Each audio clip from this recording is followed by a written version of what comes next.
কি হয়েছিল কালকে তুমি গেছিলে? কালকে আমাদের বামপন্থী ছাত্র সংগঠনের পক্ষ থেকে বিধানসভা অভিযান ছিল।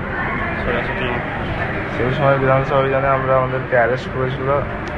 অ্যারেস্ট করতে আমরা যখন বাসে উঠছিলাম, পুলিশ অত্যন্ত লাঠিচার্জ করে এবং আমরা বাসে জানলার ধারেই ছিলাম। তা সত্ত্বেও পুলিশ তার লাঠি দিয়ে বাসের যে কাঁচ, সে কাঁচে আঘাত মারে এবং সেই কাঁচটা এসে আমার ডান হাতে পড়ে এবং ডান হাতের সমস্ত শিরা কেটে যায়। অনেকে এভাবেই আহত হয়েছেন, অনেক ছাত্রছাত্রী, একজন আমাদের মারাও গিয়েছেন। আমার যে অবস্থা, সেই অবস্থার জন্য রাজ্য সরকার এবং তার প্রশাসন দায়ী। তুমি বলেছিলে যে মারতে বারণ করছিলে যখন? হ্যাঁ, অবশ্যই মারতে নিষেধ করছিলাম। কি হচ্ছে, পুলিশকে তুমি কি বারবার করে বলছিলে? হ্যাঁ, বারবার অনুরোধ করছিলাম করা যাবে, কিন্তু তা সত্ত্বেও পুলিশ কোনো কিছু শোনেনি। কি বলছিলে পুলিশকে? কি বলছিল? পুলিশকে বলছিলাম ছেড়ে দিন, আমাদেরকে অ্যারেস্ট করুন, ঠিক আছে, কিন্তু লাঠিচার্জ করবেন না। আমরা আমাদের সংগঠনের জন্য আমরা জেল খাটতে প্রস্তুত আছি, কিন্তু কখনোই লাঠিচার্জ করে এভাবে আমাদেরকে মারবেন না। কারণ আমরা আমাদের দাবি নিয়ে এখানে এসেছি, সরকারের কাছে এসেছি, আমরা কোনো ঝামেলা করতে এখানে আসিনি। তোমার বাড়িতে আর কে কে আছে? বাড়িতে আমার বাবা আছে, মা আছে, বর্তমানে বৌদি আর দাদা। তো পরিবার কি বলছে এখন এরকম ঘটনায়?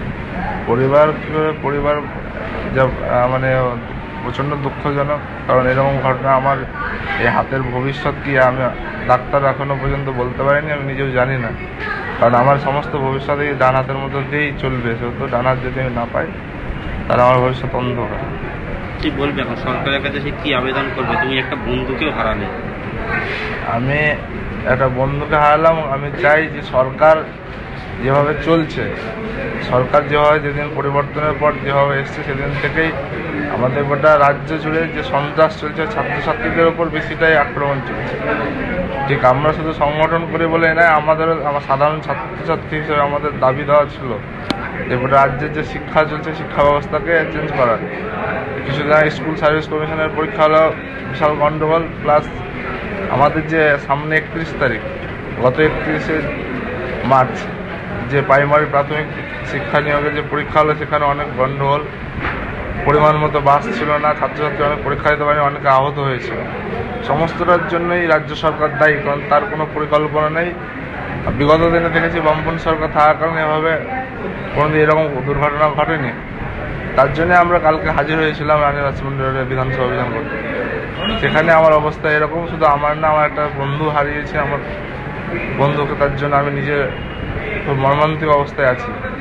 এখন তো কি কষ্ট হচ্ছে? কষ্ট হচ্ছে, প্রচণ্ড কষ্ট হচ্ছে। সংগঠনের একটা ছেলে যাওয়া। তোমার শারীরিক? আমার শারীরিক কষ্ট ঘটবে, হাতে প্রচণ্ড যন্ত্রণা। কালকে অপারেশন হয়েছে, 8 ঘন্টা ওটির মধ্যে দিয়ে রক্ত আমার প্রায় শূন্য অবস্থায় ছিল। এখনো পর্যন্ত 4 বোতল রক্ত আমাকে লেগেছে, আরও লাগবে, এরকম ডাক্তার বলছে।